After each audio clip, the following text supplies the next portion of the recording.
কথায় কথায় যারা দেশপ্রেমের কথা বলে তাদের নানা কুকীর্তি ফাঁস হচ্ছে।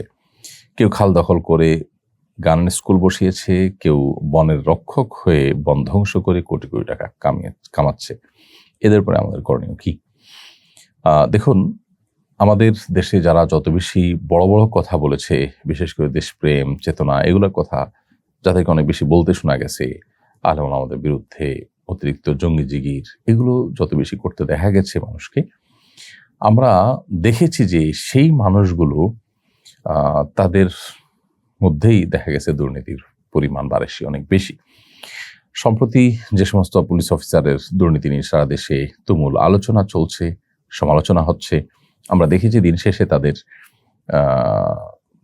তাদের অতীত ইতিহাস ছিল যে তারা অতিরিক্ত জঙ্গি জিকির করতেন, আলেম ওলামাদেরকে কোণঠাসা করার চেষ্টা করতেন, জাতি ওঠার চেষ্টা করতেন, অতিরিক্ত চেতনা করতেন, দেশপ্রেম করতেন। তো এগুলো তাদের লেবাস, এগুলো তাদের মুখের বুলি, তাদের অন্যায় এবং অপরাধকে ঢাকবার জন্য হয়তো তারা এগুলো বেশি বেশি করে করতেন।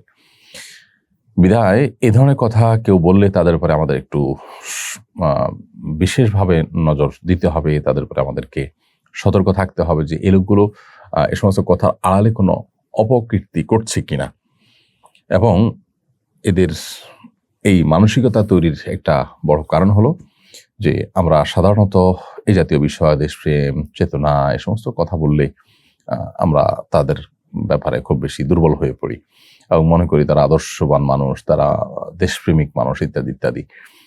তো এরকম সহজ সমীকরণ এবং সরলীকরণের কারণেই কিন্তু তারা এই সুযোগগুলো পাচ্ছে এবং আমাদেরকে বোকা বানানোর চেষ্টা করতে পারছে। বিধায় আমাদেরকে সতর্ক থাকতে হবে তাদের সমস্ত কুকীর্তির ব্যাপারে, এবং সেই সাথেই আমরা যে সমস্ত মানুষ এ ধরনের কাজ করছে তাদের ব্যাপারে সামাজিক আন্দোলন গড়ে তোলা দরকার।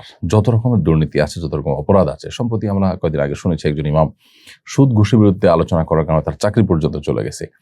সমাজের প্রত্যেকটা স্তরের মানুষ যদি এ সমস্ত অন্যায়ের বিরুদ্ধে মুখ না খোলেন, প্রতিবাদ না করেন, সবাই যদি সমস্বরে কথা না বলেন, তাহলে সেক্ষেত্রে এদের এগুলো কোনোভাবেই থামবে না। আমরা অনেক সময় অনেক অন্যায় দেখে আমরা দেখার ভান করে চলে যাই, আমরা আমাদের গায়ে মাখাই না সেটিকে।